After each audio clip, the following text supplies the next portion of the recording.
First of all, shoutout nga pala muna kay Clarissa Bautista, kay Maylene Manalastas, and to Charmaine Malavega. Thank you for joining our question of the day from our last video.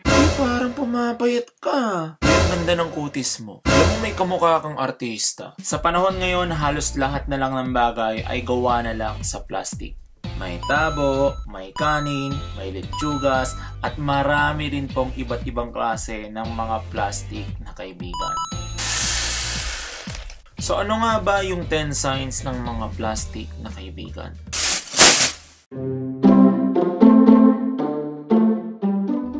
Number 1. Tinotokhang o mga taong user.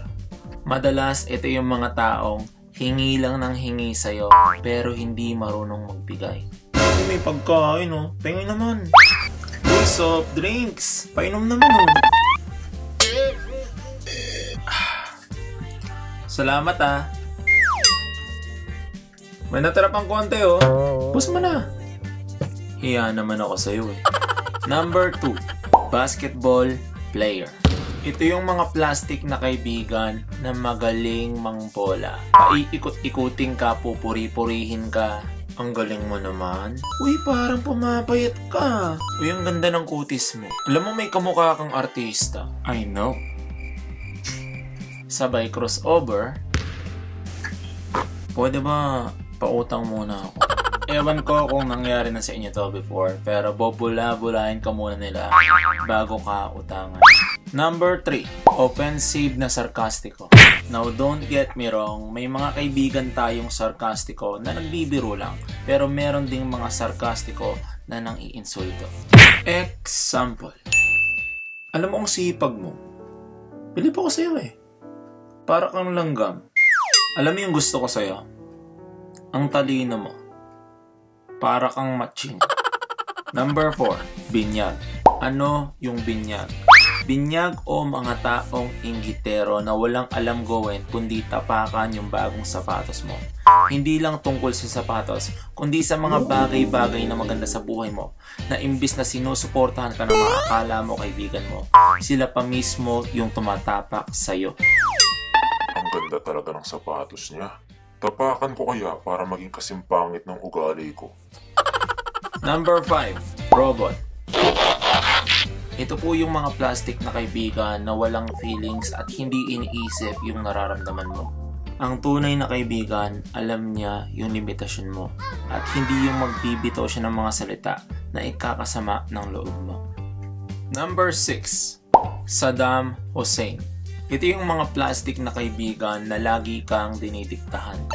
Mga taong manipulador na ginagawa kang aso na sunod-sunuran. Ang tunay na kaibigan, tanggap ka kung sino ka at kahit ano pa ang pinagkaiba ng dalawa. Dalawa lang yan eh. Tanggap ka niya o nakikipagplastikan lang siya. Number 7. Bantay sa lakay. Ito yung mga taong two-faced na mabait sa harapan mo, pero sa likuran mo, panay paninira ang sinasabi tungkol sa'yo. Si Papa Doms, bait yan. Ako gustong-gusto, wala akong masabing hindi maganda dyan. Talagang the best yan. Uy, alam mo yun si Papa Doms. Ano yan eh? Number 8. Chismosa. Madalas yung mga plastic na kaibigan, tanong lang sila ng tanong sa'yo, pero ayaw nilang nagkukwento ng buhay nila sa'yo. Big chance, hinahanapan ka lang nila ng ikakasira mo. Saan ka na nga pala nagtatrabaho ngayon? Siguro malaki na kinikita mo, no? Familiar ba sa'yo yung mga tanong? Kung oo, please don't forget to hit the like button in this video. Number 9. Siri. Ito yung mga plastic na kaibigan na laging nagmamagaling. Sila yung laging nagmamarunong. Lahat alam nila, lagi silang tama at hindi ka mananalo. Lagi silang may sagot kahit hindi mo naman tinatanong. Nakapunta ka naman ng Baguio? Ha, Baguio? Madalas kami ron, lagi kami nagpupunta ron every year. Maganda doon, oh. May bahay yung lola namin doon eh. Yes, naka-80 ako sa exam. Ay, ako 95. Eh di wow. And number 10, mga plastic na taxi. Ito po yung mga plastic na kaibigan na pinagkalat lahat ng secrets mo nang dahil sa may tampuhan kayo. Dahil ang tunay na kaibigan, mapagkakatiwalaan mo hanggang sa dulo. At yan po ang 10 signs ng mga plastic na kaibigan.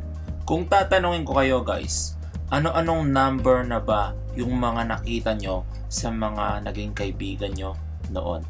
Please post your comments in the comment section below. At sa mga gusto nga palang mag-feature for our next video next week, simply answer our question of the day. Ano ang New Year's resolution mo? At kung nagustuhan mo nga pala ang video na ito, please don't forget to hit the like button and also paki-share na rin po. This is Papa Dams from Papa Dams page saying peace and bye!